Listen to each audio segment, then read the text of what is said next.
Good morning, students. Today, in our lecture, we will discuss heredity and variations. Unit second, unit first we have completed. Now we are switch on towards unit second, that is genetics and evolution. और evolution तो syllabus में नहीं है फ़िलहाल, but heredity and variation and molecular basis of inheritance, these two chapters are there in your syllabus. तो आप लोगों को आज मैं heredity and variations का करवाने चाहूँगी. सबसे पहले जो heredity और variations हैं, इनमें हम मेंडल और मेंडल के एक्सपेरिमेंट्स के बारे में स्टडी करेंगे. मेंडल के एक्सपेरिमेंट्स और लॉ ऑफ इनहेरिटेंस जो मेंडल ने दिए हैं, वो जेनेटिक्स में एक बेसिक लॉ बने हैं जिनके बेस पे सारी जेनेटिक्स टिकी हुई है. तो मेंडल का एक्सपेरिमेंट हमने 10th क्लास में भी स्टडी किया था. मेंडल एंड हिज एक्सपेरिमेंट्स में मेंडल का एक्सपेरिमेंटल मटेरियल था Pisum sativum, sweet pea. Mendel conducted experiments on the Pisum sativum and for 7 years लगभग, जब तक कि उन्होंने लॉ ऑफ इनहेरिटेंस नहीं दिए थे. अब इन्होंने जो पी प्लांट सेलेक्ट किया था उसके भी 2 रीज़न थे सेलेक्ट करने के. पहला था कि जो पी प्लांट है, many varieties were available with observable alternate forms और ट्रेड्स. वेराइटीज़ भी बहुत थी और ऐसे ट्रेड्स प्रेजेंट थे जिनको हम इजीली ऑब्ज़र्व कर सकते थे. और दूसरा था कि ये सेल्फ पॉलिनेटेड थे, सेल्फ फर्टिलाइज्ड थे and can be easily cross pollinated when self pollinated is prevented. तो इनको इजीली हम क्रॉस पॉलिनेटेड भी कर सकते हैं. उन्होंने क्या किया, इसकी डिफरेंट वेराइटीज़ को सिलेक्ट किया विद रिस्पेक्ट टू 7 ट्रेड्स जो कि इजीली डिस्टिंग्विशेबल ट्रेड्स थे, कंट्रास्टिंग फॉर्म्स में थे.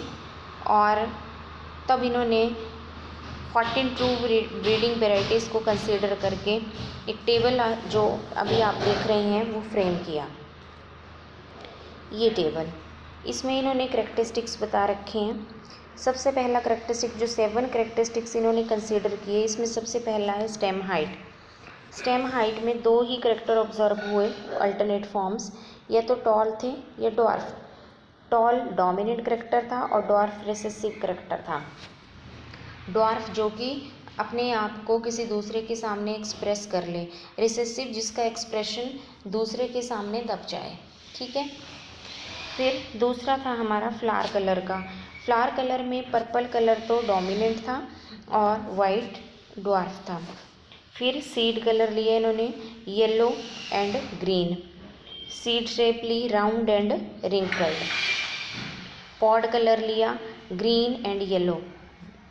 ठीक है. सीड कलर येलो डोमिनेंट था जबकि पॉड कलर में ग्रीन डोमिनेंट है. पॉड शेप ली, या तो पॉड की शेप इन्फ्लेटेड होती है या फिर कंस्ट्रिक्टेड होती है. फ्लावर पोजीशन एक्सिलरी और टर्मिनल.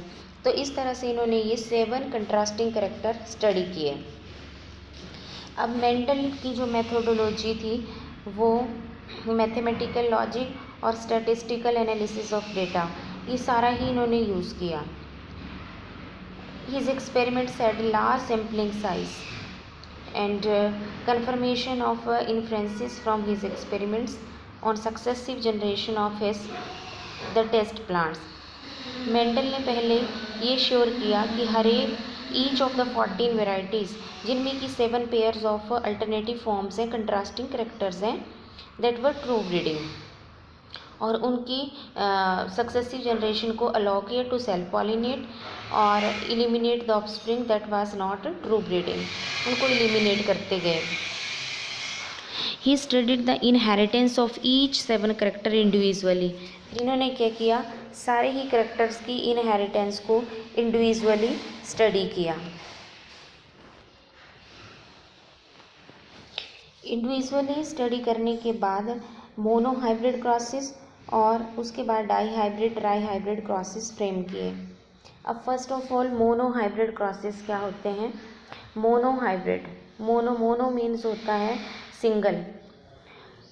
ऐसा क्रॉस जब हम दो वेराइटीज़ को क्रॉस करवा रहे हैं और उनमें हम सिंगल करेक्टर्स की इनहेरिटेंस को ही स्टडी कर रहे हैं कि वो किस तरह से जनरेशन टू जनरेशन पास होगा, इसको हम कहते हैं मोनो हाइब्रिड क्रॉस। इसी तरह से di hybrid cross in which the inheritance of two characters can be studied. Tri में 3 हो गया और मोर देन 2 में को हम पॉली हाइब्रिड क्रॉस भी कह सकते हैं। इन्होंने हाइब्रिडाइज्ड और क्रॉस पॉलिनेटर जितने भी प्लांट से विद अल्टरनेट फॉर्म्स, उनको उनके सीड्स को, उनके ट्रेड्स को यूज़ किया फर्स्ट फीलियल जनरेशन को करने के लिए, यानी F1 जनरेशन को रेज करने के लिए। फिर F1 ऑफस्प्रिंग्स को क्या किया कि जो फर्स्ट में आए उनको उन्हीं से क्रॉस करवा दिया और सेकेंड फीलियल जनरेशन प्रोड्यूस हुई। इस तरह से F3 F4 भी सेल्फ पॉलिनेशन से रेज कर दी और टेस्ट क्रॉसेस भी कंडक्ट किए थे इन्होंने। टेस्ट क्रॉस होता है किसी अननोन फिनोटाइप का जीनोटाइप हमने फाइंड आउट करना है तो हम उसको क्रॉस करवाते हैं, जो उसको टेस्ट क्रॉस बोलते हैं। और टेस्ट क्रॉस में जनरली जो फर्स्ट फीलियल जनरेशन होती है उसका जो ऑफस्प्रिंग्स हैं उनको रिसेसिव पेरेंट के साथ क्रॉस करवाया जाता है, तब हम कहते हैं कि ये हमारे पास हो गया टेस्ट क्रॉस। ठीक है। इसके बाद मेंडल्स ने कुछ ऑब्जर्वेशन की अपने एक्सपेरिमेंट से। मेंडल्स ऑब्जर्वेशंस, F1 हाइब्रिड जो हैं वो इन्होंने देखा कि F1 हाइब्रिड जितने, हाइब्रिड क्या होता है जब आपके पास दोनों तरह के एलील आएँ, जैसे डोमिनेंट का भी T दैट इज़ हाइब्रिड। अगर इस तरह से आएगा या इस तरह से आएगा, ये दोनों होमोजाइगस रिसेसिव और डोमिनेंट है, ये हाइब्रिड है आपका। ठीक है। तो इन्होंने ये ऑब्जर्व किया कि जब भी F1 हाइब्रिड में पेरेंटल फॉर्म एक ही आती है, फिनोटिपिकली वो एक ही होता है, जैसे ये है तो इसमें ये टॉल आएगा, इसका मतलब जो टॉल वाला एलील है वो एक्सप्रेस कर पाता है अपने आप को इसके सामने, जबकि ये वाला नहीं कर पाता, तो ये रिसेसिव है और ये डोमिनेंट है।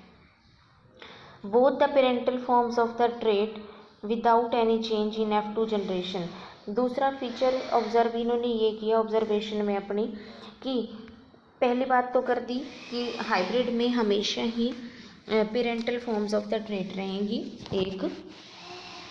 दूसरा इन्होंने किया कि जब भी both the parental forms tall और ड्वार्फ जो लेके हम चले हैं वो F2 जनरेशन में भी अपीयर होती हैं। दो कंट्रास्टिंग करेक्टर्स फॉर्म ए ट्रेट, वो अपने आप में ब्लेंड नहीं होते, मिक्स नहीं होते। ट्रेट जो एक्सप्रेशन है वो एक का ही आएगा और आएगा वो जिसका वो डोमिनेंट होगा। Form of the traits that appeared in F1 hybrid, उसको डोमिनेंट बोलते हैं, जो मैंने आपको पहले ही बता दिया। और जो अपने आप को एक्सप्रेस नहीं कर पाती, दब जाती है in presence of other, that is known as recessive one. ठीक है। And appeared in F2 generation में इन्होंने ये देखा कि लगभग 3 टाइम्स फ्रीक्वेंसी थी अल्टरनेट फॉर्म से। डोमिनेंट जो थे वो 3 टाइम्स ज़्यादा प्रोड्यूस हो रहे थे रिसेसिव से। फिर मेंडल ने इन्फ्रेंस निकाला, इन्फ्रेंसिस बनाए और इन्होंने कंक्लूड किया कि जो करेक्टर, ये कंक्लूड किया कि करेक्टर्स को कंट्रोल करते हैं कुछ फैक्टर्स, और वो फैक्टर जो हैं वो पास होते हैं without any change from parents to offspring with the help of gametes. दूसरी बात इन्होंने ये निकाली कि जो गैमेट्स होते हैं वो हमेशा ही फैक्टर जो होते हैं वो पेयर में होते हैं। एक पेयर में dissimilar factor of A trait, one of them is dominant होगा और दूसरा जो है वो रिसेसिव होगा। अगर इस तरह की फॉर्म आती है तो हम उसको कहेंगे हाइब्रिड, जबकि अदर जो हिडन रह जाते हैं उसको कहेंगे हम रिसेसिव। अब इसके लिए इन्होंने अपने लॉ फ्रेम किए फिर, और लॉ फ्रेम करने पे इनके 3 मेन लॉ जो हैं वो काफ़ी वो रहे boon for the genetics to flourish. First, the law of dominance, second था law of aggregation and third था लॉ ऑफ इंडिपेंडेंट असॉर्टमेंट।